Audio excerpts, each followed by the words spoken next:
The following program is underwritten by the generous support of Associates of Glens Falls and Loomis and Lipan Insurance. Since 1852, they have been assisting both businesses and individuals across the country secure the most comprehensive insurance products available. Associates of Glens Falls is proud to partner with Central Insurance Companies. Public affairs programming on Look TV is underwritten by the generous support of Pinnell's Restaurant, classic Italian-American food since 1922, and Stored Tech, technology solutions for computers, networks, and phone. Stored Tech, your technology, our passion. 1922, Babe Ruth debuts with the Yankees. WGY signs on air. Exterminator wins the Saratoga Cup, and Pinnell's Restaurant opens its doors for the very first time. For 5 generations, Pinnell's has been preparing delicious Italian food, served in a comfortable, home-like setting where everyone is welcomed. 90 years of authentic Italian recipes, 90 years of the freshest ingredients, and 90 years of the finest classic Italian dishes, all made daily by hand. Pinnell's Italian Restaurant, a Saratoga dining tradition since 1922. Most cybersecurity firms deal only with prevention, the systems that block hackers and viruses. Stored Tech knows the root cause is actually good people doing bad things. So we offer a security training program which includes certifying all participants to show they understand the basics. Technology solutions for computers, networks, and phones. Stored Tech, your technology, our passion. Okay.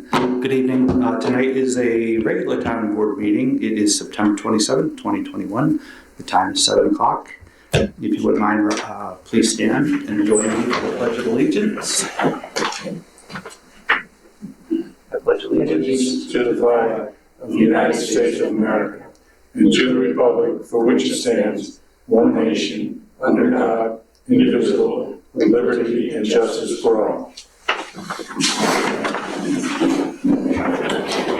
We have a lot of public hearings tonight. We will get started in the Queensbury Board of Health, so we will need a motion to move into the Board of Health, please. So moved. Second.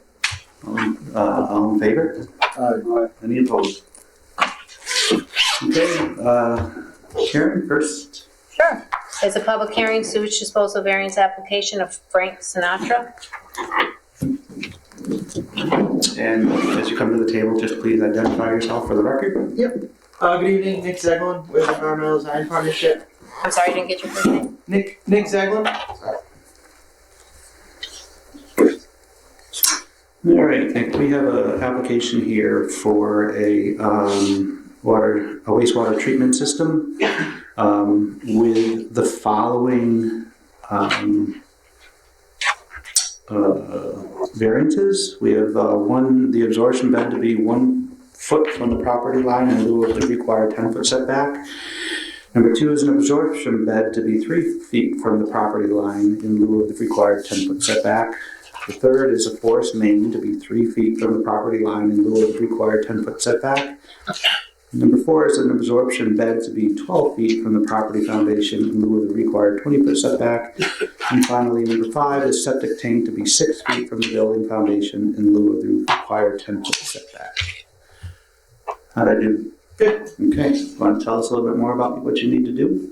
Yep. So the applicant is proposing to, they're planning to tear down their existing house, which is 3-bedroom, and build a new 4-bedroom house. And to do this, the wastewater system is insufficient and we need to be replaced. So they're proposing a Clarish Fusion 450 enhanced treatment unit. That will then go into a pump tank, which will pump up to the pressurized absorption bed, upgrading away from the lake. It's a pretty tight lot, as you can see. These setbacks, we tried to get, the number one thing was get the field as far away from the lake as possible, over 100 feet. There was no setbacks, any wells, so what we were left with were the property lines and the building setbacks. And, this is an improvement in the existing system. They have 2 dry wells, one in that area, one in the other corner. So we feel like this is an improvement for their property. Before we open the public hearing, gentlemen, does anybody have anything they want to add? What wells are you talking about, Boston? Oh, sorry. The existing system is basically like a septic tank, pump tank, up to 2 like seepage pit drywall type design on both corners. So you said it wasn't within. You didn't need a variance for wells. Oh no. Oh, sorry. Setback extending wells on neighboring properties. Are there any wells on neighboring property? I think most of it's from the lake. Mhm. Almost all is from the lake. I have a question, Tony. When we were at the site, we talked about fencing off that area so they can park on it. What's your approach to that? Yeah, so similar to what they have right now, actually, is they have some posts with some chain link to to fence it off, and they would do something similar to that. Their fence or similar posts with chains to keep the parking in the parking area and off that field. Yeah, I think it needs to be a little bit more than that though, because we don't want to have driving on top of that field, which is going to be right next to the road. Right. And it's so tight up there to begin with parking, so, you know, I don't want to say more than a post and a chain, but it needs to be adhered to. It can't be something that is removable. Understood, yeah, so like a fence, probably not the chain to be Right. taken off. Yeah. Thank you. Anybody else? We do have a public hearing on this. I will open the public hearing. Is there anybody from the audience that wishes to speak to this application for Frank Sinatra? No, seeing none, I will close the public hearing. Anybody have anything else? Anybody want to make a motion? I'll make a motion. Okay. Second, Mr. Brown. And second by Mr. McNulty. Karen? Okay. Councilperson Freer, Yes. Brown, Yes. McNulty, Yes. Medevich. Yes. Thank you, sir. Thank you very much. Best of luck. All right, how about the next one? Okay, public hearing, sewage disposal variance application of Mary E. Sheen, irrevocable trust. Okay, so this is another application for a wastewater system. This is going to be 3 holding tanks, each with a capacity of 1,500 gallons for a total capacity of 4,500 gallons, thus meeting the requirement of at least 3,000 gallons. There's also 3 variances that are being applied for. 1, 4 feet from the existing home in lieu of the required 10-foot setback. The second would be 2 feet 8 inches from the south property line in lieu of the required 10-foot setback. And the third is 4 feet 8 inches from the west property line in lieu of the required 10-foot setback. Can you please state your name for the record, sir? And for your record, my name is Ethan Holland, Principal of Reservoir Hall Architecture, here tonight representing Joe Sheehan, who is the trustee of the Mary Sheehan Irrevocable Trust. The project is on Rockhurst. It is an existing home. The existing home has 2 bedrooms on the main floor. It has a finished basement in the downstairs. There is also space in the attic that is unutilized, but it could have been utilized for bedroom space. Joe, I'm not sure if you're familiar with Joe. He was the person several years ago whose boat exploded after getting filled with gas up there. So Joe has the need to be out of the sun because of his injuries. So we're looking at doing renovations to the house to make a garage that's accessible to him so he can get from the garage to the house. And we're looking at doing some other renovations to the house to make it so that he gets more sun cover. Part of that is by doing these renovations, we're required to upgrade the septic system, which is now a 500-gallon tank, or maybe it's 1,000. It's a concrete tank that's out front and a dry well. It's insufficient for what's there. They really don't have the space on the lot to put an in-ground sewage disposal system in. So we're looking at doing the holding tank method with hopes that, and I know there's been talks about the Rockhurst development eventually coming together with a community system farther out, closer to the main. So we've set this up with that in mind, that if that does happen, these can be turned into a septic tank, an effluent pump chamber with a pump in it that can be forced out to that main. So eventually it will get rolled over into that. So that's the idea with it. The proposal is for a 3-bedroom house. It is, like I said, it is currently 2 bedrooms, but it does have a fully finished basement. So our number of bedrooms doesn't really increase over what's there now. Very good. I applaud you for thinking of the future. Gentlemen, any questions? No, I think we looked at the property. I mean, it's tight. There's not a whole lot you could do there. So your holding tank seems to be the only Everything on option. Rockhurst is tight. Yeah. Anything else? Do you want to read your thing? Sure. Okay. Okay. We have a email here that was sent to the town clerk. It is from Matt and Jeannie Lucas. The owner, Sheehan Trust, requests a variance to the south property line of 2 feet 8 inches versus the required 10-foot setback. The owners, Jeannie and Matt Lucas at 78 Rockhurst. The immediate neighbors impacted by this variance to the south understand that the 10-foot normal variance is difficult and propose the variance to be at 5 feet from the south property line. The lot has extensive room to the north and can accommodate the property line concerns tied to the installation of wastewater holding tanks by moving 3 feet to the north. Thank you for this consideration, Matt and Jeannie Lucas, 78 Rockhurst Road. So they're requesting us to make the 2'8" setback a 5-foot setback. 5 feet from the south property I line. can move it 2 feet 4 inches. I can do that. So we have to update that in the resolution? Oh, where is that? Just do that number 2, whereas we 5 feet, and we will need it in the second resolve, number 2. But it won't require any other changes, it won't affect any of the other. No, I can get it up. It's gonna push it closer to their front porch, but I can make that work. I can tell you the distance between the things. I'm sure I can find out. Yeah. 2.5 feet.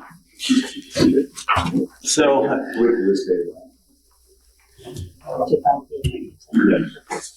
He said 5 feet. Yeah.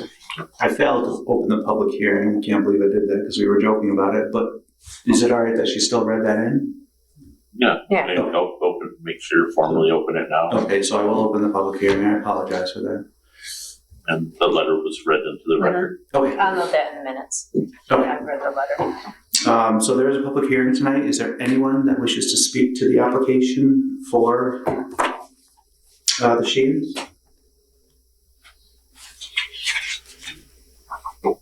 Nobody? All right, close public hearing. Anything else from the town board? Anybody want to make a resolution? I can move. All right, for, Second. second by Councilman Ferrone. Roll call vote, please. Councilperson Ferone, Yes. McNulty, Yes. Medevere, Yes. Clear. Thank you very much. Thank you, sir.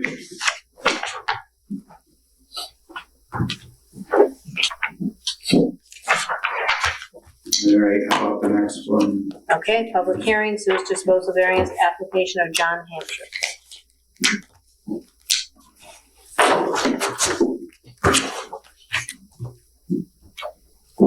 Hi, good evening. Can you state your name for the record, please? Dominic Rico, the Rico Associate representing John Hampshire. All right, give me a second here. Okay. All right, so this is another wastewater application. They are looking for a variance for holding tanks, as the applicant wished to install 2 new 2,000-gallon septic holding tanks in lieu of the sewage disposal system on the property. This is situated at 62 Dream Lake Road in the town of Queensbury. Okay, so That's only one 2,000-gallon tank. a new 2,000-gallon tank. This application has been. Could you take your mask off if you don't mind? You're okay as long as. This is we actually had a variance originally approved for 50 feet. When we did first hit the measurements along the ground, we thought we were at around 50 feet, if not more, to the lake, the elevation of the lake. But basically, when we installed the tank, where we put it we moved it like a couple feet where it was, didn't get any closer to the lake and shipped laterally. But when the surveyor went out, she said it was only about 30 feet, which measured horizontally. So the tank is installed, you're just looking at the variance? So just looking at variance to keep it at the 30 feet. There's really, again, it's a 1-bedroom camp, and It's seasonal, and there's really no other place to put the tank. And to maintain a distance from wells and other properties. This application states 31.1 feet plus or minus, so that's about 30 Yes. feet that you're talking. That's an actual as-built from the surveyor who located it. Okay. And the tank's already in? Yes. So we backfilled it to some extent because we have to have it inspected still. So you got the approval, you did the work, but then you found out that it wasn't. Yeah, when Mr. Hatton came out, he did a little walk. He thought it was over a little over 40 feet, not quite 50 feet. So he says, "Look, I did it." So the surveyor went out, but again, it's a downgrade, so it's a little longer than 30 feet, but horizontally by survey, it's 30 feet. Okay. But it's still a holding tank, so. It's just a holding tank, and there's no will never be a leach field there. There's no room for one. So did you have this measurement stuff figured out now so that we don't have to do this again? Yeah, it's been served. That's the. No, I'm talking about you as you're the. Oh, yes. Yeah, the surveyor certified it to me at 30.1 feet. I'll certify that.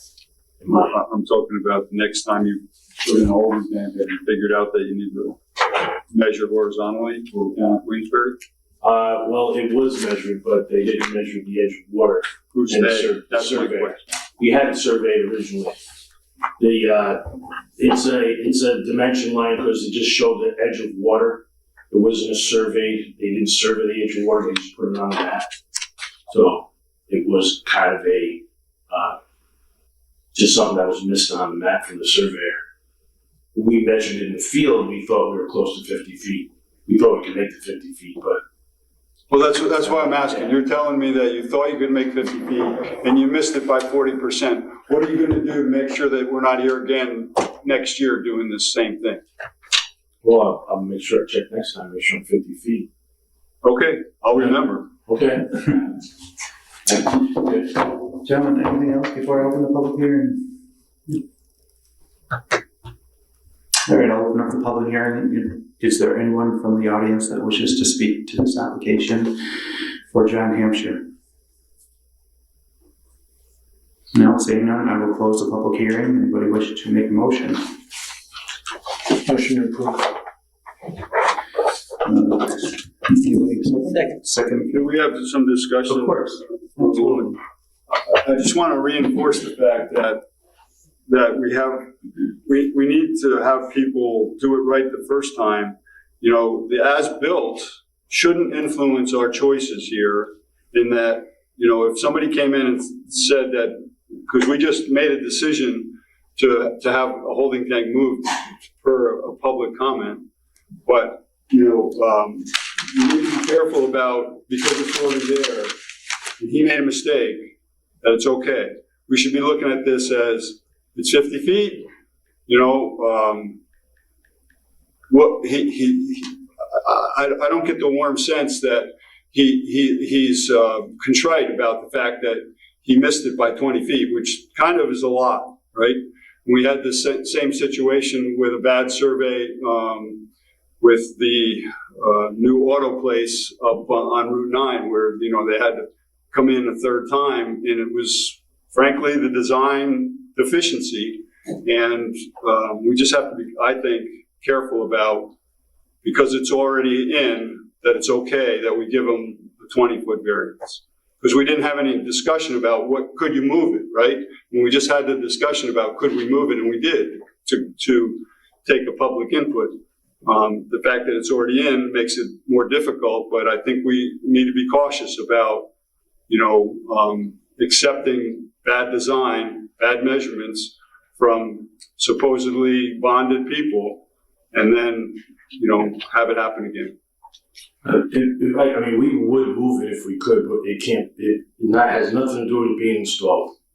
It's the fact that when we placed it originally, it was based on Jason Wells and other to keep that distance. Okay. That wasn't clear. That wasn't clear in your discussion. I wouldn't intentionally do what you're saying, so I would. If we could move it, we would move it. We wouldn't be back here if Mr. Hammond would have accepted the the distance, but because it would approved as a variance for 50 feet, he thought it'd be proper for us to come back and ask for the 30 feet to get it right. So that's where we kinda. I apologize, that wasn't clear to me that it was a lot constraint. The site's about the size of this room sitting right here, so there's really not much to do. So that's why I said it came and put a leach field in if they wanted to. Okay, okay, so I'm good. Okay. So we have a motion by And a second. Councilman and a second. All right, Ready? Yep. Okay, Councilperson McNulty? Yes. Medivir? Yes. Freer? Yes. Param? Yes. All right, very good, thank you very much, appreciate it.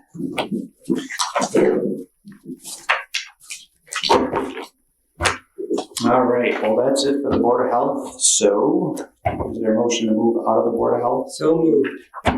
Second. All right, all in favor? Aye. Any opposed? Didn't think so. All right, now we're moving on to public hearings. We have, oh boy, 6 of them. So these are public hearings. I will have Karen read each one. And then I'll open up the public hearing, and if anybody wants to speak to these, they're more than welcome to. So if you want to get started, Karen, 2.1.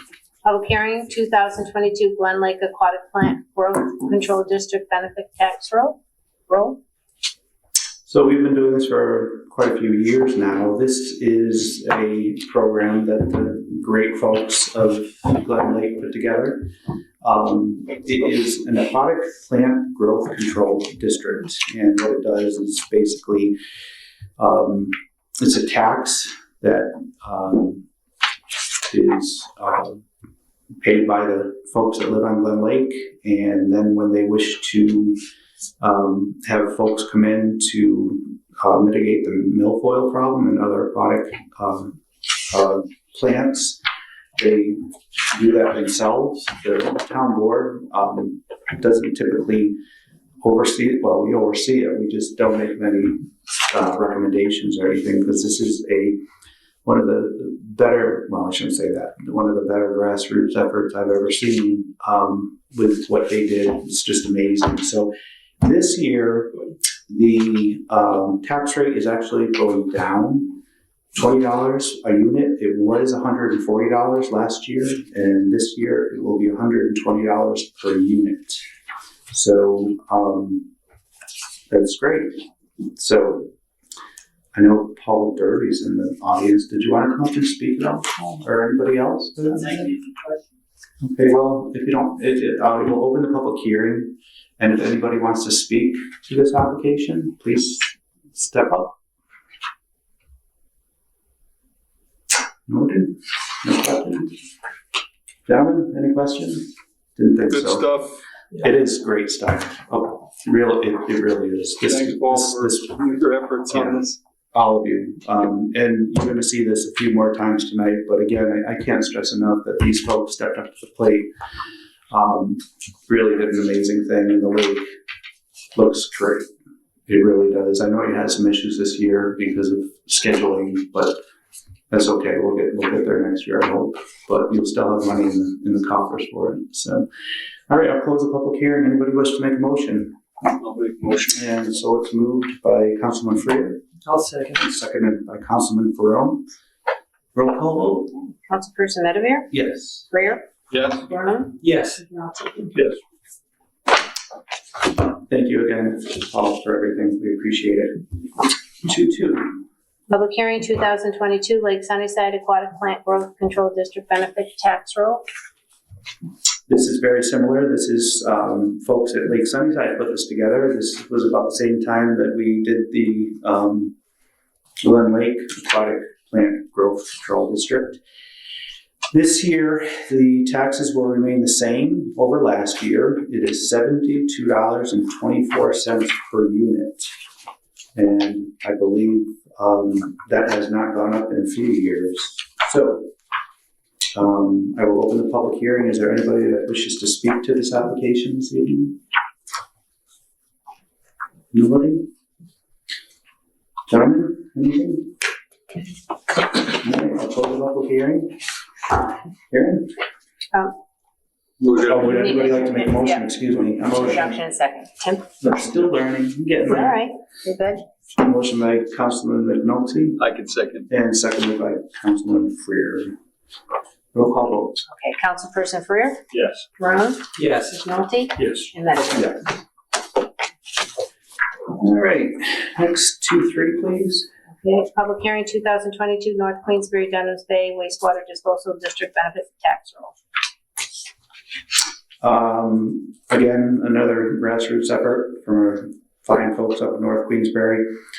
This one's a little bit different. This doesn't deal with aquatic growth, aquatic plant growth. It actually is a wastewater disposal district. And these folks put this together 5 or 6 years ago. And in that time, I think the number, if I'm not mistaken, is now 20 systems have been replaced. In that time, 20 septic systems, which is just amazing. If you're not familiar with Dunham's Bay, it's a very difficult area of Lake George. A lot of rock and very difficult lots to work with. But these folks are amazing what they're doing up there. And this is just one little snippet of everything that goes on in our northern borders of Lake George, well, southern border of Lake George, but northern borders of Queensbury. So I'll open this public hearing. Does anybody wish to speak on the North Queensbury Wastewater Disposal District Benefit Tax Vote? And I'm sorry, the rates will be the same as last year. There's no change, so it's $10 a unit if you have a house and only $5 a unit if the lot is vacant. Nobody? Gentlemen? All right, I'll close the public hearing. Anybody wish to make a motion? I'll move. So moved by Councilman Ferrone. Second. Seconded by Councilman McNulty. Councilperson Ferrone, Yes. McNulty, Yes. Medley, Yes. Freer. Yes. 2-4. Public hearing 2022 Greater Queensbury Consolidated Sanitary Sewer District Benefit Tax Roll. All right. Well, this one's going to be a little different this year, and the numbers are staggering, but there's a great reason for it. If you recall, where'd he go? There he is. What, 2, 3, 4 months ago? We changed the okay. So basically what we did is we consolidated the districts.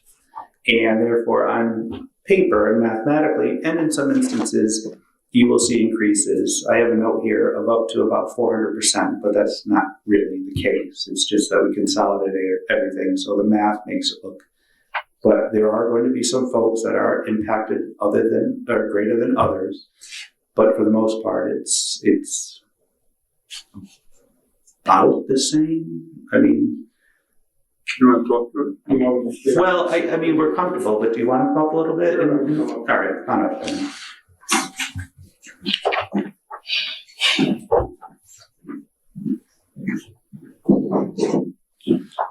Chris Harrington, Director of Wastewater. Yes, Tony mentioned we went through this about 3 to 4 months ago. I think we had a lot of discussion about this. We had a couple of workshops. We had several sewer districts that sent waste to the city of Glens Falls. Route 9 Sewer District. We had West Queensbury Sewer District. We had the Tech Park Sewer District. We had the Queensbury Consolidated Sewer District and the Pershing National Coolidge Sewer District. For some of these smaller systems, particularly the Pershing National Coolidge, the pipe is from the 1950s. Presently, those people, if it was last year, they had no debt. Okay, so they saw a big pat zero on their tax bill. The problem is eventually we're going to have to do some work in Pershing National Coolidge. I don't know when, but that day will come. And if we ever had to rehab the 3,000 linear feet of pipe in that broad acres area, that would be a big enough for the 30 homeowners to swallow. We decided to consolidate the districts primarily for the O&M. Okay, it was becoming very difficult to transfer money back and forth. I had the main thing with Harrison. I told Harrison is the only one in the sewer district who's using the Queensbury Consolidated. And I always thought the people in the Queensbury Consolidated Sewer Districts always bore the brunt of some of the inefficiencies in managing how do you charge certain things. Like the one thing I thought about a hammer.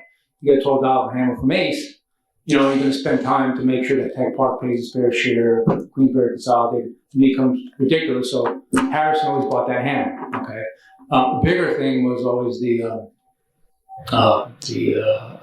charge that City Council sent us. I could never come up with a fair way to how do you charge at different districts. Do you do it on flow? Do you do it for capacity? Do it on ad valorem? Do you do it on benefit tax? So there's really no fair way to charge that $220,000 bill. So the fairest way is to make one district. I feel it's time for us to have one district. These districts have been around a long time, and it should be we're big boys right now. Okay, so everybody should be one district, and it frees up some inefficiencies that we have. Now, yes, personally, as your crews, people are going to see a bill from 0 to 70. Okay, but it's like an insurance policy, so we can take care of the lines that I mentioned. Harrison's going to see another increase of about $55. Okay, but those other people are going to help Harrison pay with possibly that force main. Okay, if we don't get aid or grants or get denied for the fourth time. Okay, we're denied 3 times in that force main. So those people are going to help Harrison if we need to do things in Meadowbrook Road Pump Station or the pipes or what have you. Tech Park is another one. People in Tech Park Sewer District, which is Dix Avenue and Luzerne Road, have a big fat zero. This year they're going to pay $70 a year. But that's going to help them out because down the road, when we did Cary Road Sewer District, we had to upsize the pipe in Glens Falls. That's going to happen about 2032. So it's going to help those people in Tech Park. Now, conversely, there are a couple of districts that their price per unit could go down significantly. The big beneficiary of West Queensbury. The average homeowner in that's going to see $190 savings. Okay, so Harrison pays $55 more. People in Pershing House could pay $60 or $70 more. People in West Queensbury, some of the houses on Main Street, they're going down about $190. That's the way the math works out. Route 9 sewer district. Okay, not too many residentials in Route 9, but there are a few. Those residential are going down about $52. Okay, so they're going down $52. So you got 2 districts that are going down, a couple districts are going up, but the overall picture is that it's going to be a stronger sewer districts where we're not going to have, when the smaller sewer districts get hit with a big bill, they're not going to, it's not going to be that dramatic. Okay, so like every time you do a reval or you do something like this, there are going to be winners and losers. There are winners, and I don't want to call them losers, but there are going to be people who are going to pay more. Okay, so again, I'm talking more about the residentials. I'm not getting into commercial because the commercial is very different. Okay, it's a different benefit you use water because everybody knows what you need. The commercial people who really want the sewer. Okay, so they're going to pay you for a far greater share. Again, the way the benefit tax is set up, it's who benefits most. The commercials benefit much more than residentials. Okay, so residential people overall pay, I think, a fairer share than the commercial. That's what Queensbury set up. You have to put up the traffic, the mall, but the commercial people help with the taxes and all that good stuff. The assessed value, greater share from the county, and all that good stuff. So hopefully that gives a kind of an explanation of what we're doing here. I think overall it'll be better going forward. And again, that hammer gets crazy about how you allocate the cost of the hammer. Can you explain really quickly why Reservoir, Park, and South Queensbury are not included? Okay, well, Reservoir Park is a different animal. It's an on-site system. Okay, so they don't discharge to the city Glens Falls. So we kept them separate. Okay. That's also a system that doesn't have any water meters. Okay, so actually the water is fed by the city Glens Falls, and they pay the city Glens Falls the water, and the system's an on-site system. So that's a different animal totally. And South Queensbury is also a different animal because that's an intermunicipal agreement with Warren County Sewer District, Town of Kingsbury Sewer District, Washington County Sewer District, and South Queensbury. So that has its own IMA, and in order to, if you're going to consolidate that legally, we have to get approval from some other municipalities that would make it very difficult. Yeah, so I just very felt hard for the cost accounting issues in a second. So I feel, if I deal with 3 sewer districts, I mean, compared to the 7, I think that's a pretty good look to the future. And are these rates published that people can see if they want to? They should be on the website. Are they They're online Wonderful. on the Okay. website. Perfect. All right, I will open up this public hearing. Does anybody wish to speak to the... Yes, thank you very much. Chris. Thank you.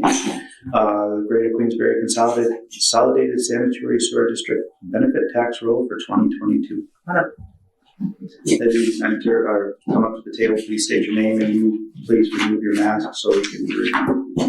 Good evening, my name is Rebecca Lloyd. I'm here representing Duke Concrete Products. And I really just have a question because we do use a lot of water in manufacturing, but none of it will go into the sewer. It never does. It stays in the product. So is there a way to meter the water so that we're not going to be getting charged? I did look up the rates, and we're looking about 5 times higher than what we're currently paying for the water based on the bills, the real estate bills that I looked at over the last 5 years. We average anywhere from $262 to $269. We're going to go up to $14.29. So that's a huge increase for us. It doesn't seem like a lot, but we're really a small manufacturing entity, and every dollar counts. I'm going to look at Chris for this one. I don't know the answer to that. We don't have any mechanism. No mechanism. Not as of this year, we do not. Has it ever been looked into? No. No. Is it something we should look into? We could look into it. Okay. I've never been asked that question before. I don't know. I do know we have a manufacturing facility in Oneonta, Otsego Ready Mix, and our plant was in the city of Oneonta, and we were able to do that exact thing, put a meter so that we knew what kind of water was being used for, say, the toilets and the kitchen area and the break rooms. All the rest of the water all goes into manufacturing. So we paid for the water, but we didn't pay for the sewer. Well, it sounds like something you might have to do, like internally, in terms of plumbing, to separate your water supply, where you can meter what's going into your product versus, like you said, what's being used domestically in the building. But how are you going to manage what I'm putting into the sewer? What my understanding is, you meter it by how much water I use. Right. The water that we're using is not going into the sewer. It's not. It's all going into. Not all of it. We do have toilets and we do have kitchen sinks, and we have 2 buildings. So one building, absolutely, I understand that it's not manufacturing, but the manufacturing plant, we use a lot of water. I mean, our kilns are run by steam, so there's a lot of water that we use. I'm here. This is relatively new to me, so I thought I'd just come and ask the questions. Yeah, no, it's a good question. It's a great question. Yeah. We just honestly are not going to have an answer for you tonight, but It's okay. do me a favor, because I don't want you to announce it over the TV, but if you remember Ward1 at Queensbury.net, Okay. and shoot me an email with your contact information. I can give you a business card if that helps. Works. Absolutely. Okay. Appreciate your time. I'm sorry, we're not going to be able to resolve that tonight with you, but if you give me your card, I'll be happy to work on it. I only brought 2 cards with me, I'm sorry. Thank you very much. Anybody else care to speak to this benefit roll this evening? Where they're on that though, Tony, are there other businesses that could be affected? Is there other industry in Queensbury that might be using water that you're saying yes? So we might want to look at this on a more grander scale than just the one company to see. Well, the only ones that jump out, my gosh, all of them 9. Well, I mean, I can talk to a little experience here. I mean, I had a building where we had a large property that was sprinklered. So when we first moved in the building, all the water that was being used was being considered for the equation for our sewer charges. And then what we did was we put 2 meters in, one for a supply to the sprinkler system and one for domestic water for the bathrooms, for the kitchens, and so on. And that lowered our bill because we can have that 1 meter read that was for domestic use, not for what was going into the ground for the lawns. And if I'm incorrect, Chris, let me know. Well, we have something called dedicated meters. I could talk to legal a little more about this, because that could get really squirrely. Because it's used over a very large district. It predates our incoming council, which was 96. It was set up as, there's a whole bunch of factors, and water use was estimated that overall it would be a fair estimate for sewage going out. Yeah, It but I was think you're not. making an assumption that all of that water is going in and But coming it's out. overall, I mean, there's thousands of properties in the district. So it was, there are other factors in the sewage rate. Yeah, the those are benefit two other tax. small factors. It's mainly acreage. Acreage primarily in sewers. What's bigger than sewer, it takes up a lot of acreage. Okay, we put a good tree and whatnot. That's the primary driver of it. I mean, usually the water usage is a small amount of the whole. I mean, I know I could look at the speaker's numbers, but I can tell you, I shouldn't guess, but it'd be interesting to see what exactly that number is for water usage. How much it contributes to the benefit tax. I mean, I don't know how significant or insignificant it is. I don't know what Bob said with thousands of property. That's something that, again, we can look at. I do remember years ago, the Cary Sewer District, I believe Mr. Board used to talk about some properties that are near tax law. They use water for cooling. They don't discharge to the sewer. So it did come up about 4 years ago. That was his exact thing. But, again, I can't change the benefit rate this year. But it's something that we can maybe look at next year and mandate it out and see what we can do. And there's many factors that are against, and some people are going to like certain factors and some are going to work against them. And if you let people work for the ones that are against them, they'll just have to. The costs are gonna remain the same, so it means increases for other folks. That's it. If you So, eliminate that factor of the benefit tax, somebody else is going to pick it up.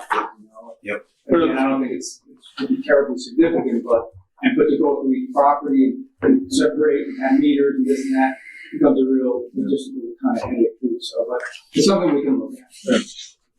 Thank you. Thanks for bringing it up. Sounds like you need to talk to him offline, right? Tell him what exactly you want, because this year we're not gonna be able, we're gonna have to pass this to pay the bills. So.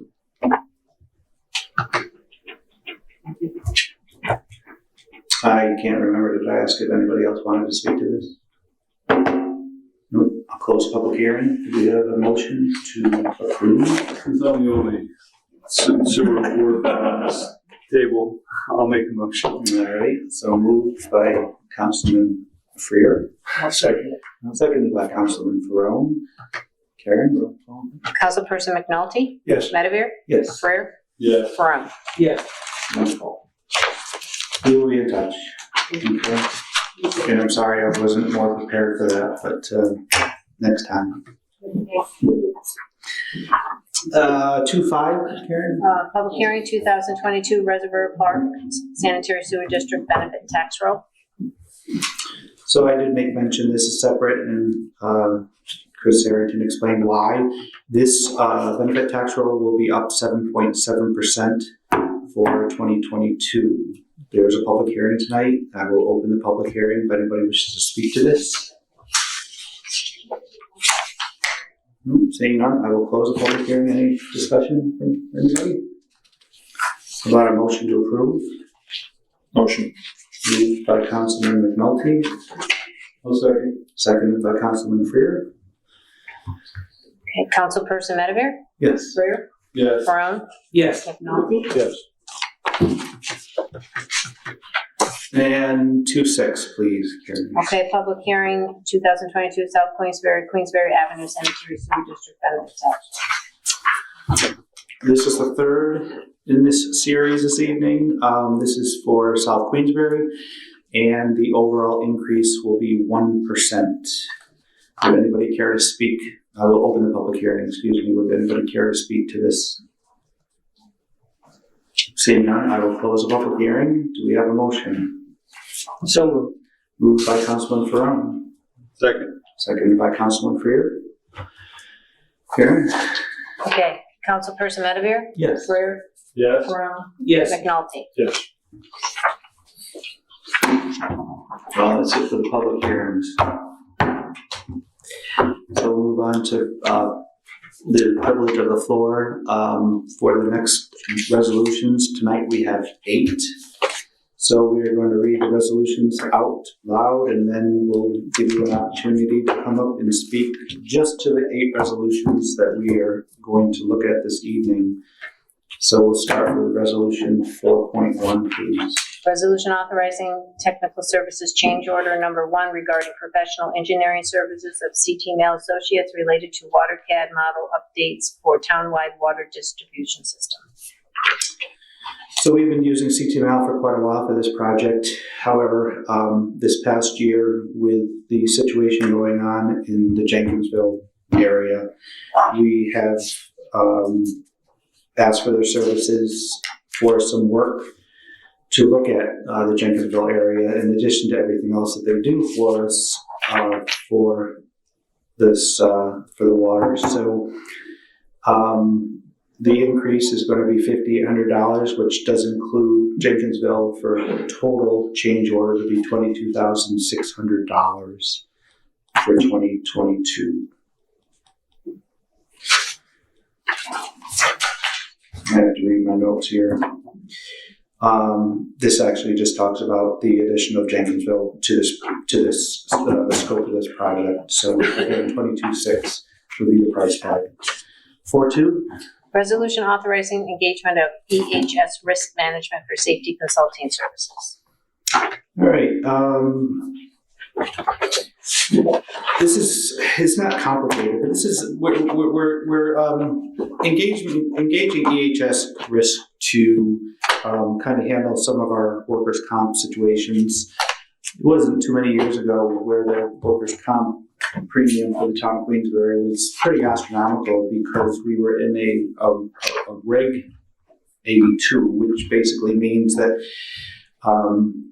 we were costing our workers' comp carrier a lot of money with claims, and we got that situation taken care of. And actually, right now our mod is below 1, which is just remarkable, because I think we were at 1.52 not 4 years ago. So to get it down that much when you're dealing with a payroll that we're dealing with in the town of Queensbury is just a remarkable feat. So we are saving a ton of money in the town for our workers' comp insurance. And by a ton, I'm talking, I want to say, off the top of my head, it's over $100,000 year over year. So we're going to have authorize these folks to come in and do some safety consulting services, $6,000. But based on how we're performing, this is money extremely, extremely well spent. 4.3. Resolution authorizing salary adjustment for Tammy Landers, assistant to the assessor. Tammy has taken on a new role in the town, and we want to compensate her for it. This is not an additional job. It's just her moving Been into doing it the for the job. last couple of years. So her salary was $52,788, and we will move it up to $58,802 if it gets approved this evening. 4.4. Resolution authorizing promotion of Dakota-San from labor to motor equipment operator MEO in Town Highway Department. Anytime we have a promotion like this, we have to do it by resolution.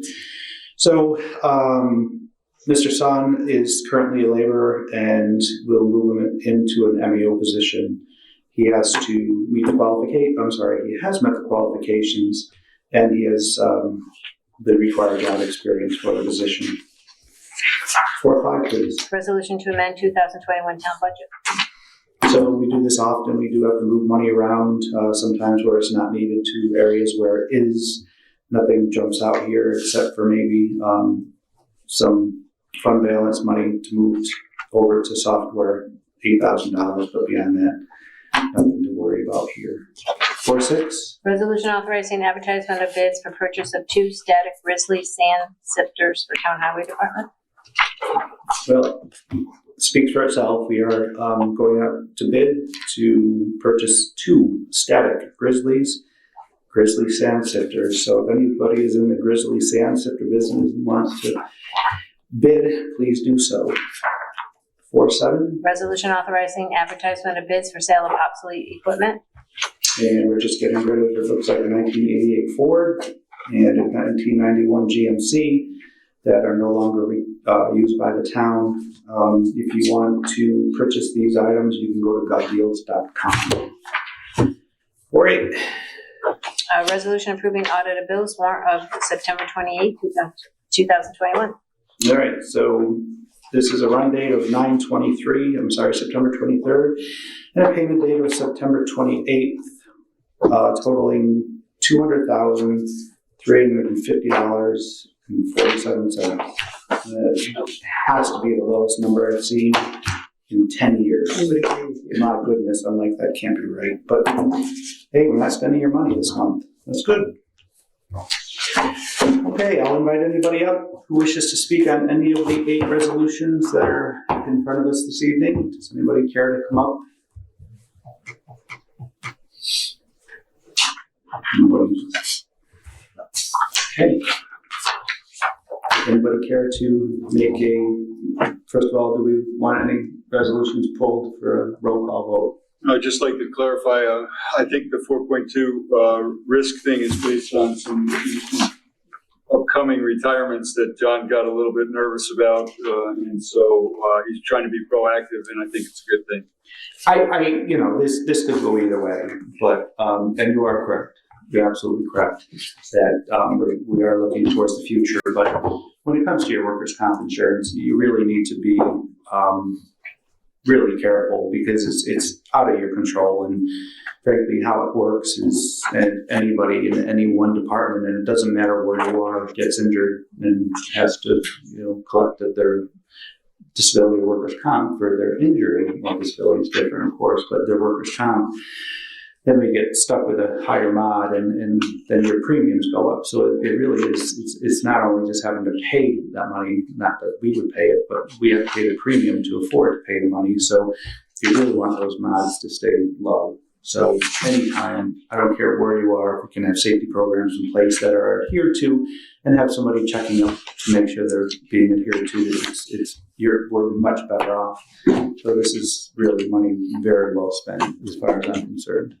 So. Well, hopefully they'll let if there are any there, they could identify some safety protocols for us to follow that maybe we don't have right now. Right. Yeah. Correct. Tony, on 4.3, when we first talked about it, and Tammy Landers is doing great work, and nothing to Tammy, but when we first talked about this, the reason we're going for the pay increase is because they haven't offered the test in 2 years. And her salary would have been increased if she had passed the test. I'm not seeing any reference to the test in the resolution. Have we taken that out? That eventually she'll have to pass the test? Or... I asked that question last week on another one, and I think you were in the room with that. I don't know how we handle that. What do we do about that? If a job requires a test, then you have to take it and be in the top 3. Right. When it is offered. But that's offered by the county, and it's at their timing. Yeah, I don't think there is a test yet. Right, the test isn't scheduled. Right. But we're not saying that eventually she has to take, based on what you just said about, she would have to take the test if it was offered eventually? That's our understanding, yeah. Yeah, the next I time don't it's think she can offered hold for the the position position. without taking the test. Correct. As well. Okay, so the salary adjustment, if she doesn't take the test, I hate to say it, but she wouldn't have a job, right? She would lose her job? if she, Or you might be seeing a resolution of her back. Right. okay, so as written, Have it's a okay. different salary. And, okay, It's covered in I think it's covered in the city social regulation. Right. thank you. Usually when it's civil service, you have to take the test. If they don't have it, you can be in temporarily, you gotta take it when it's available. They usually do it within every 2 years, but the pandemic apparently interfered. Okay, thank you. Anybody care to make a motion to approve resolutions 4.1 through 4.8? So moved. So moved by Councilman Freer. I'll second. And then seconded by Councilman Ferrone. Karen? Okay, Councilperson Freer, Yes. Brown, Yes. McNulty, Yes. and Medevere. Yes.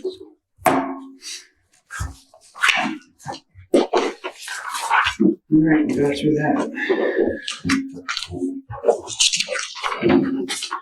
Any correspondence? Yeah, I submitted tonight to the town board the 2022 tentative budget. Thank you for doing that. And privilege of the floor. So this is the part of the meeting where you are welcome to come up and speak to anything you wish. It doesn't necessarily have to be a town of Queensbury issue. Well, we would like it to be, but anyways, please come up to the table if you wish.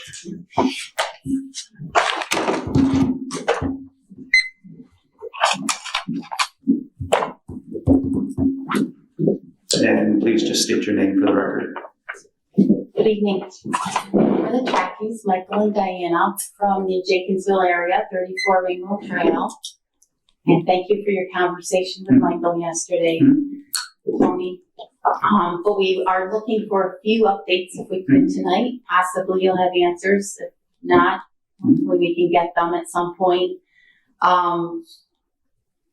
First of all, we're looking for possibly an update with the CT nail assessment in the feasibility study that they were doing. I know this was going to be time consuming, but is there a completion date? And if they haven't given us one, is that possible to get a date from them? I will absolutely get a date. I don't know how guaranteed it'll be, but I will get you a date, or at least a approximate date. How's that? That would be great.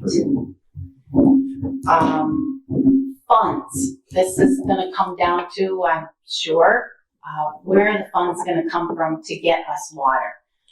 We feel, and I'm not speaking for everyone in Jenkinsville, but we feel ultimately we need water brought to our area.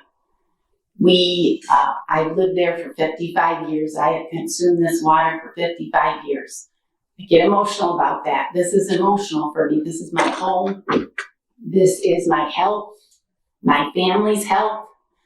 I cannot, now that we know that there's contamination, we don't know where it's coming from, but I would like the town to consider that we work in parallel with the state characterization, and we not wait and getting us water. And I really feel that at this point, now that we know we can prove that there's contamination in X amount of wells, whether it be 1 or 100, I don't feel safe consuming my water.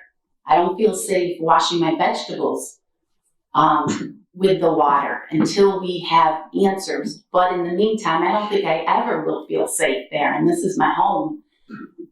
So funding, is there anyone actively from the town, have they been designated to look into grant money, any funds from the state, any federal funds that we could look into? I'm willing to, put my best foot forward and do some research. But I know it's going to come down to that. And I really don't think we have a choice in our area. I think it needs to be done. I feel it needs to be done for the town of Queensbury. For years, I've grown up knowing that this was a possibility, where we live. But now it's been proven that there's contamination. We don't know where it's coming from, but something has to be done. Whether it be for the residents of Jenkinsville, but also for the park. I speak with many people playing pickleball that are looking for a water source, and they've been told that they can't drink the water from the park. Soccer families, softball families that are there. So we're bringing in those people, but we have no clean water source for that I'm aware of.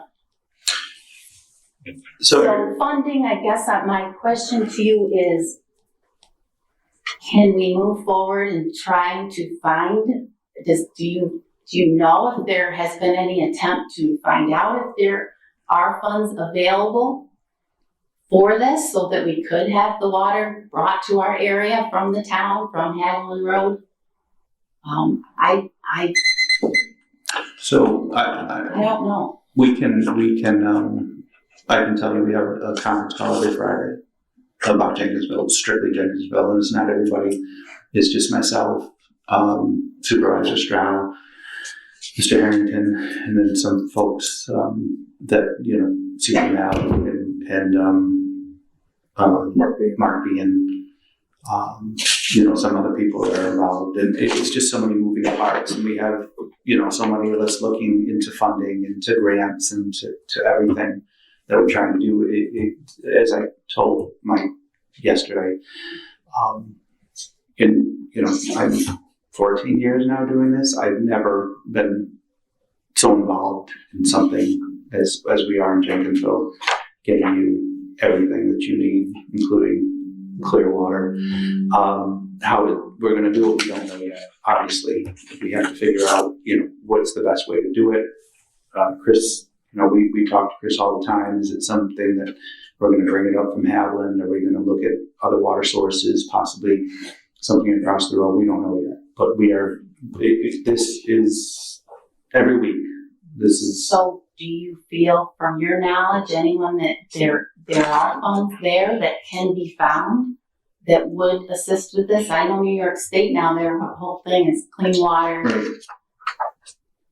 What did they do down in Hoosick Falls? Did they have any grants that they won or anything? Or? Well, that's different. That was a private enterprise that was won. Okay. So they were the responsible for it. So we don't know. I mean, I'm not going to. DEC has to do their role assessment. Mm-hmm. Mm-hmm. We get water up there is not an easy thing. Right. It's miles of pipe. It was $3 million back in 1989. It's probably $8 million. There are other things in the water. You got to be very careful about sending it a long way. You got booster chlorination stations. You got booster pump stations. It's not. There's a whole forming of district, which can be very challenging too. So we're looking at it. I mean, this is going to take time to do it right. You don't want to replace one contaminant with another one. Right. But Chris, but it is being looked at. And we talk about, and Tony's, you mentioned that call, we've talked about DEC and grants. When the town boards, when you first brought this to our attention, right? We went on two parallel paths. One, let's see, work with DEC to find out the cause. But we have this contract with Chazen to look at other water sources at the same time. So we have been at a parallel effort, as you mentioned. I think we can say that we've been forward with that to look at. It's difficult, I would think, and I'm talking out of school here, it's difficult to look at grants and sources, though, until we have the cost. And that's what your first question, once we get you that answer and get to study, we can come up with just how big a breadbasket it's going to be. We've talked about water districts. Water districts require a vote. We'll have to figure out how we can get that scheduled to do as well. But I think overwhelming support for Jenkins would support it this time, where in 89, it was 89 or 98? 89 was right. But the residents voted against it at that time. At the informal poll. They never went to a vote, but they were canvassed. Yeah. Overwhelmingly against. There's not an automatic vote. Yes, there's a chance for enough people to put together a petition, which would require a vote. But there's a process for that. So you do a lot of resolutions that are subject to permissive referendum. So you have to have a public hearing. Okay. And you have to give people a chance to put a petition, but that doesn't happen a lot. Well, we can't have a public hearing again without having cost, right? Or a course of action. You gotta have a plan. And because this is kind of, sort of, well, not kind of, sort of, it is an emergency type situation, does that make anything different? Or do we still have to go through the same process? Process is the same to form a district. I mean, when you have a map plan report, you can form a district in about 60 days, but putting together a map plan report there's a lot of engineering that has to be done. It doesn't sound like you're there yet. No, we're definitely not there yet. I mean, you got a bridge road, easements. It's ledge up there. I'm not telling you it's going to be public. Your water up there. We're trying to make these folks feel a little bit better. Well, it's going to be ugly for us, but it can happen. Everything put pipe in the ground is easy peasy. It can be very challenging. But it can be done. But we are honestly looking at 4 viable solutions at this point. If you want to be fair about it, I mean. Yeah. So it's not just running pipe up Ridge Road, but there's other options that may be available. And again, that'll all come into play with everything that we're doing with studies and where we're going to end up with this. So, but again, I can't stress enough that we have our meeting every Friday. You know, and will be updated by Behan Communications. well, he's going to update you separately, but yes, he puts together something that is shared with everybody. And I don't know in the past how we got it to you, but I believe. He has a distribution list. Yeah, he has an email list. Right? We received it by letter. I read in the mail. You did. Okay. That's what he was putting in a distribution list as well. Yeah, I thought it was. But we haven't gotten anything, so. Maybe. Yeah. Okay. But he does. He will update. And he made a comment on Friday I that. can check with Mark. And I think DEC puts out their own communication. They do. Yeah. The DEC, And of it's course. on the website, too, I saw. The Okay. August, yeah. Now you had some folks move out of the neighborhood. They were pretty involved in local. Are they still involved, or that's what I'm wondering? Is there any communication problems here? No communication problems. Yes. We just felt, I just don't feel like things are moving forward. And as you probably, I know you were aware, we've spoken to several neighbors that tested, they're having quarterly testing done by the state and paid for by the state. They're in our vicinity. We are not having the quarterly testing. Their test results for 1,4-dioxane have in some cases tripled since the original testing in March.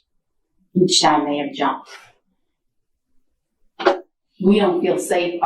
We're not getting tested, but we are how many feet from them?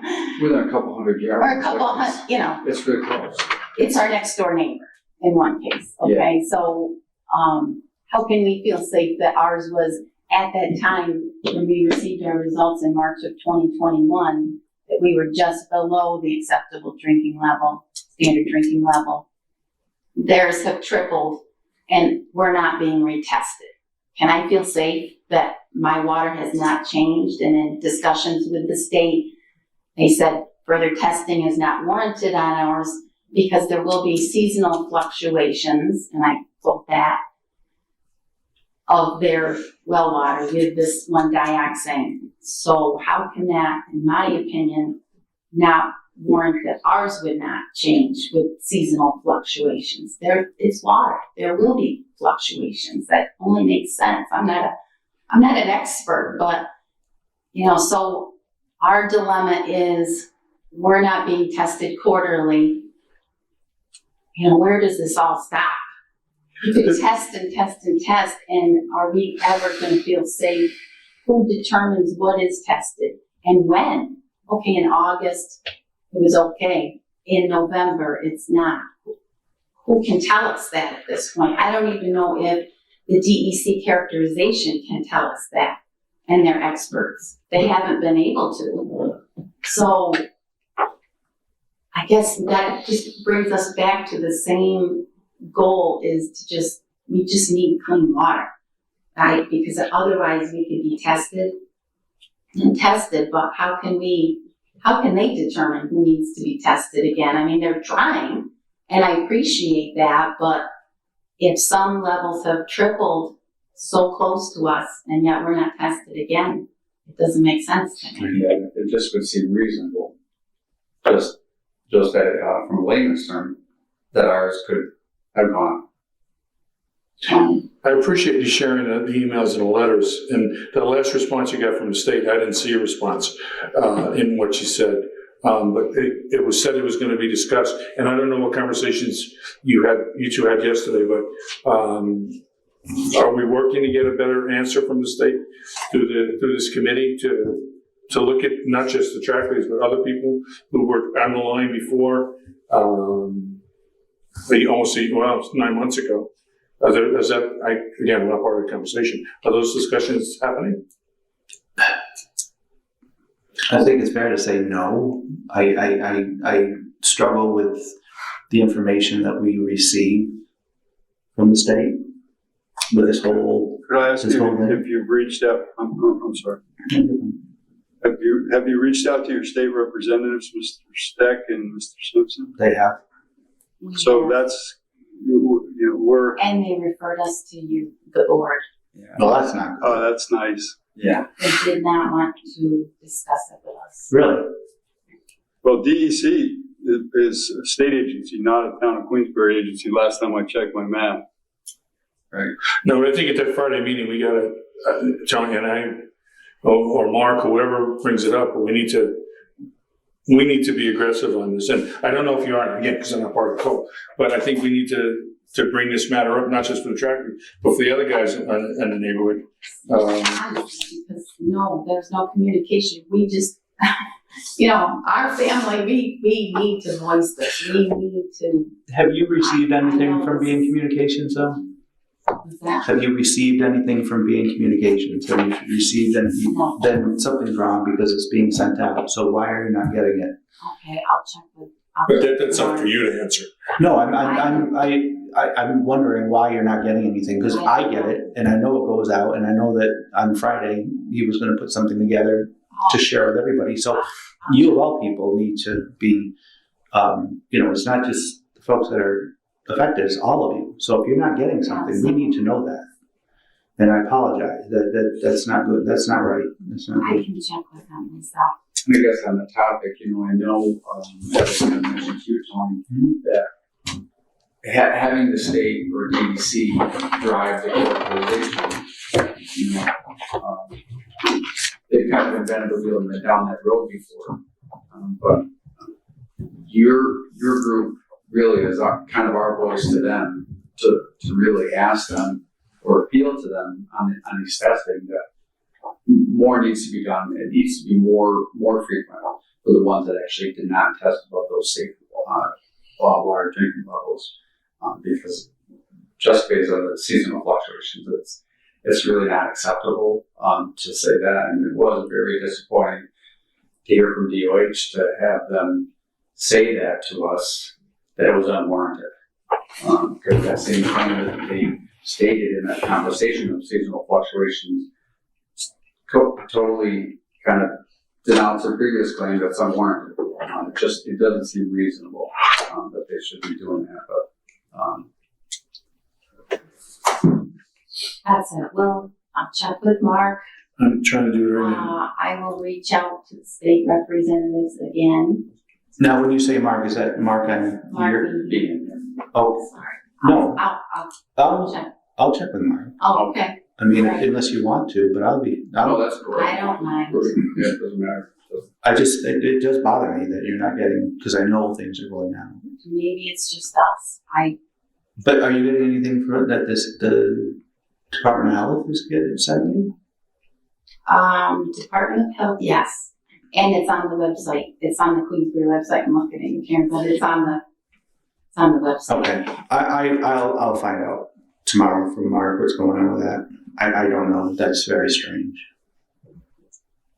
So that's it. Just a quick question, really, just kind of based on what you're talking about at a high level. When we talk about projects, more like if it works out that it's going to be creating a new water district, you kind of reference establishing a district could be as little as 60 days. What are the conceptual? After the engineer report is put Yeah, so together, there's a lot of work involved. Yeah, I'm not trying to make it easy, but what's like the conceptual steps to happen?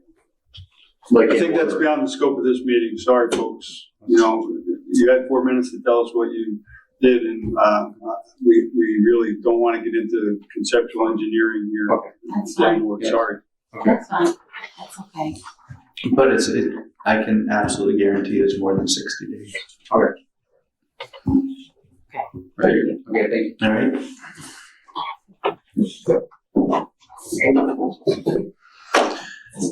Come on up. Welcome back.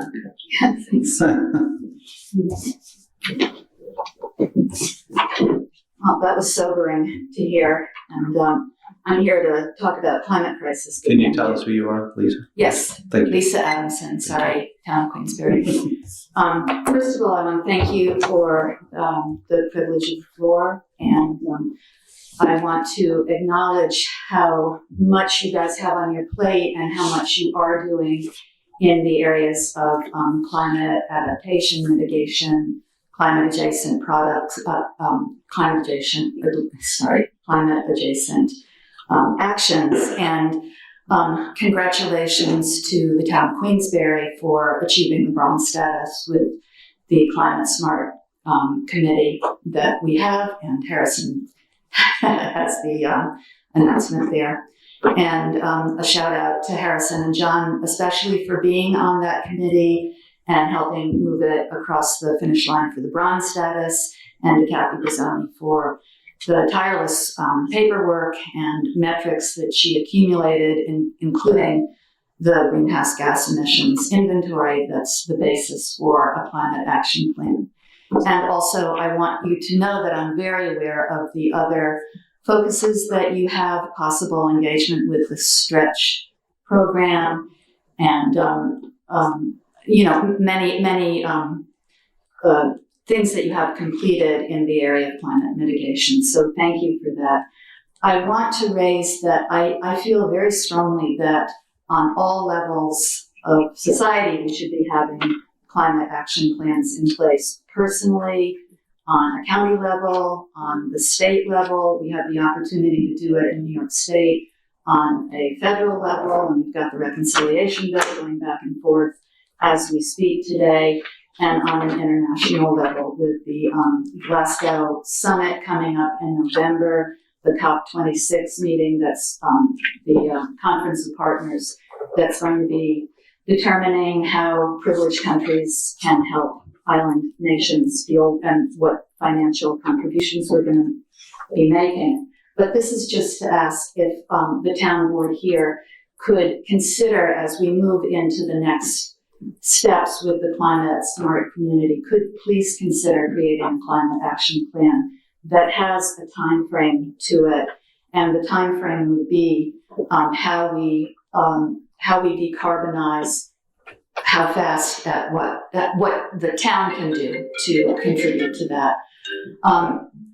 I know the town of Lake George has one, but they don't have the time frame. So I think the time frame is really critical. And to do that, I'm suggesting that you get a task force of experts in the area, of people that you all respect, who can give you advice about what some of the metrics could be about drawdown of energy usage that's not renewable in important sectors like transportation, a supermarket, business leaders, lawyers, hospital, health workers, and you get a professional group of task force people that could advise on that. So I think there's going to be opportunities for maybe getting funded with the climate action plan. I don't know that that's going to come forward, and if we are offered that, or even if we're not, if we could consider how important the time frame would be. So thank you all. Thanks, Lee. Thank you for that. Last call. Nothing? Are you sure? All right. What's next? Town board discussion. Let's start with you. Thanks, Mike. We attended a workshop last week where West Mountain, Spencer Montgomery and West Mountain gave us a concept for development over on the north side of the slope. It's a significant development. They posted it on their website the last couple of days, so it is public knowledge out there. 170 plus units, hotel, conference center. It'll be a big project, but over the next months, I would encourage the residents of Queensbury to let us know their feelings on this. I hope to have, if we can't do a public hearing here, a town hall type meeting over on the mountain or over up by the in Chris's meeting room, which he told me I could use, so I could get the input from the residents.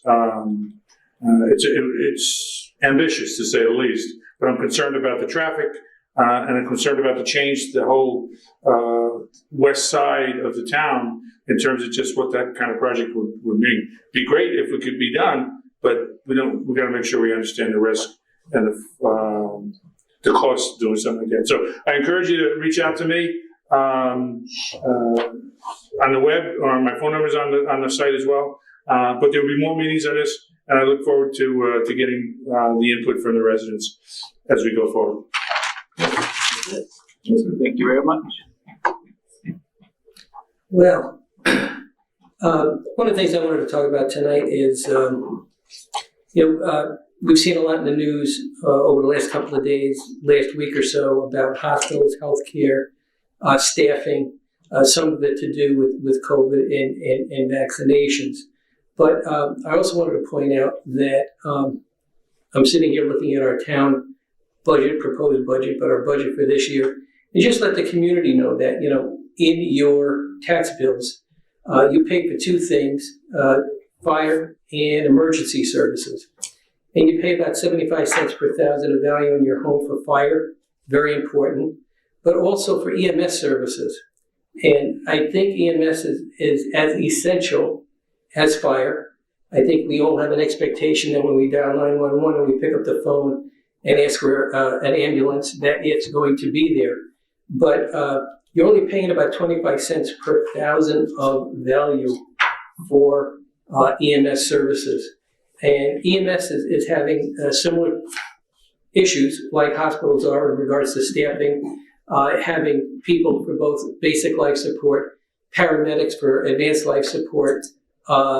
There aren't as many volunteers today as there were years ago, so the squads are having to pay for folks to provide those services to the squads. And there are 3 squads in the town: North Queensbury, Bay Ridge, and West Glens Falls. And they're all sort of out straight there in regards to this staffing issue and funding. So I just wanted to start this conversation about funding for the squads, and it's something we need to continue to look at. I think the next couple of meetings we'll have more information to share with everybody, but just wanted to start the conversation here. That's all I got. So, Lisa stole some of my thunder. I talked to John on his way back from Ohio today to make sure that he didn't want to let me steal his thunder. But the town was awarded a bronze certified climate smart community status from the state through a pretty rigorous process that, as Lisa mentioned, Kathy Bozzoni has played a key role. John does serve on the Climate Smart Community Committee along with about a dozen non-government folks, working hard at solar, EV stations, and the big thing that she did mention was that greenhouse gas inventory, which we got some help from folks on, but Kathy deserves a lot of credit for this. Next up is silver, and we're going to insist that the governor comes and gives us our silver plaque in person. In terms of working at that, one of the big keys of that in the short term is to continue to look at accepting the stretch energy goals that we think will become part of the normal business building codes in the future. But if we do it early, we can achieve some additional status towards our Climate Smart Community program. More on that when John gets back. He said he had a good time. I'm sorry Lisa didn't stay. She and I have had this conversation about a climate action plan. I agree. We have to do that, find funding.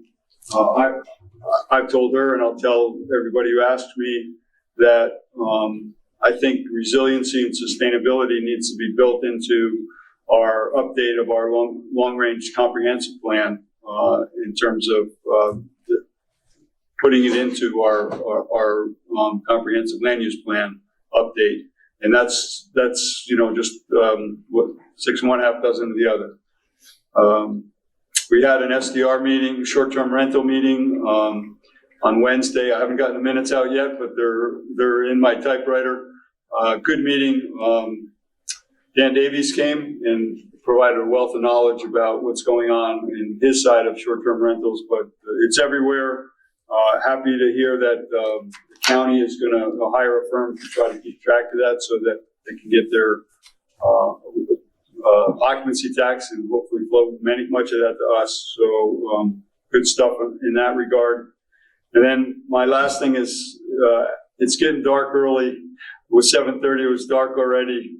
Watch out for those deer and watch out for kids, with school, and just be a little bit more careful on the roads with. Everybody complains about speeding, and it's time to slow down for the winter. That's it. I have a few things that John wanted me to share, but I do want to touch on what you just mentioned about fire and EMS. I got into I don't know which one to call it. It wasn't really an argument, but somebody was very upset. A loved one had passed away, and they found out that they didn't have any paid time off or bereavement or anything because they worked for one of the EMS squads, and coming pretty hard, coming down pretty hard on the town. Why do we do this? And, we should be ashamed of ourselves. And so here's the deal, folks, that our fire and EMS that are not town employees, they're contracted to provide a service for the town. So what these folks do, with their employees and is their business. And I hate to say it like that because it probably sounds cruel and unusual, but it's not our business. We contract with the fire and EMS to provide a service to us. So obviously the days of volunteers is going by the wayside. And so the fact that we have volunteer ambulance squads that no longer really rely on volunteers, because let's face it, they can't have to go to a paid system. And with a paid system, you need money. And with money, you need, to increase your budget. So the town of Queensbury and these folks on the board have been working with our fire and EMS for quite a few years to try to figure out, what's the next step to all of this. Mind you, you have to remember, we contract with them. They're not our employees. So they have final say, but we have say as far as, what we can budget to pay them for what they do. So for folks to come along and say, well, just, give them what they want. Well, we can't do that. Now, if we could do that, we would, but we can't because we have to be conscious of what we refer to as the tax cap. What the tax cap is the most money you can increase your tax base each year. And they keep it around 2%. It's been 1.7 to like 2.1 over the last 5 years. And so, depending on that is how we work our budget. So you take 2%, that's all you're going to get in an increase. And then you have to figure out where the money's going to go. So God forbid in a year that we have a health insurance increase that's substantial. If that took away most of our, increases, then we can't touch any other department. So we're very fortunate that our health insurance over the past year, and I think even this year coming up, is going to be flat. So that's wonderful because now we can focus on other areas. And one of the areas is going to be fire and EMS. I know that we have to provide more money to them because they have to provide more paid, more salaries. And now, in order to keep these squads viable, they need to start providing benefits. And by that, it's their business how they want to provide benefits. But really, what it comes down to, do we offer health insurance? Do we offer paid time off? Do we offer vacation time, bereavement time? All this. They currently don't. So I know there's probably, a good many of us that wouldn't want to go to work each day knowing that we have no benefits. And so these guys, when they do show up to their job, it says a lot about who they are because they are working for not minimum wage, but minimum wages, and they have no benefits. So this is something we are slowly going to implement to try to get them to a more desirable paid position for their squads in EMS. But again, it's not a town thing. I mean, it is, but it's not. It's really up to the squads to decide. We just have to be able to put it into our budget. So I just wanted to kind of make that clear that,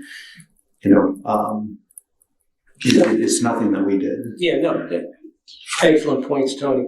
And I would say that the people are there, you know, after everything you said is wrong in regards to benefits and all that they don't have, are extremely dedicated to the task. I mean, people put in hours and hours, overtime, double shifts to make sure that the citizens of Queensbury are covered with those EMS services. So I think that it's just being cognizant of what they do, what their needs are, and how we can maybe try and get what they need to them. And additional training, I would say, the training has ramped up in terms of the technology, and that's part of the reason we're having a volunteer program. The certification that they have to go through on a constant basis, is a challenge. It's making it almost impossible for folks to be, EMS responders, both, basic and advanced life, because of what, they get paid minimum money to do a whole lot, and the training is a huge part of it. And I know that, even with COVID and everything, there were a lot of discussions, do we still have training? And the state's like, well, we have to. I mean, everything else in the state's going to be shut down, but boy, you better get to your volunteer training this week, because God forbid you don't. So I shouldn't have said that. But, it's true. It's just true, but whatever. So I want to talk about dogs for a little while. We have Warren County has a Rabies Clinic coming up. There are two, one on Saturday, October 9th at the North Creek Johnsburg Dog Park, Ski Bowl Road to the beach. That starts at 10 o'clock till noon. And then on Saturday, November 6th, there will be a vaccine clinic. These are for your dogs, not for you. Here at the community center from 10 o'clock to noon. A few things to remember: pets must be 3 months of age to receive their immunization, which will afford them protection for 1 year. The next shot or booster, can't believe we have to talk about boosters, will afford protection for 3 years and is required 1 year after the first shot was given. From then on, every 3 years, a booster should be given to protect your pet. Both initial and booster shots will be given at all clinics scheduled by Warren County Public Health. There's a $10 donation. It's a donation, so it's simply requested for each pet. No one is turned away due to a financial hardship. Bring your dogs, make sure they're on leashes, and if you want to bring your cats, they have to be in carriers, or a leash. If you have any questions, call Public Health 518-761-6580. And then, more about dogs. Article 7, Section 109 of the Agricultural and Markets Law requires any and all dogs over the age of 4 months to be licensed with the municipality they reside in. All dogs residing in Queensbury, therefore, must be licensed. These licenses can be purchased at the town clerk's office, where each dog is issued an identifiable numeric tag.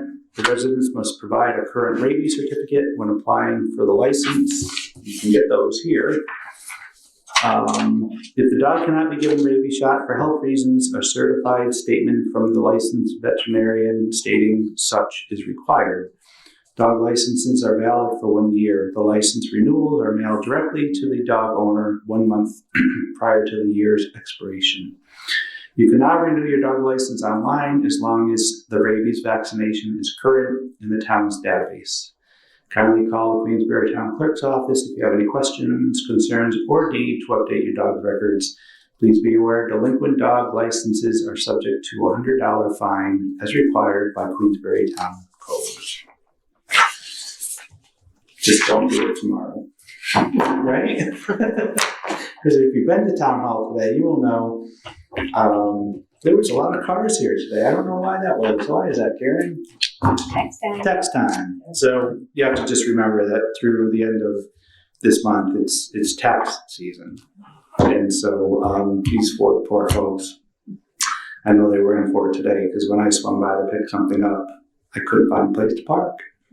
So we don't have dedicated parking spots here.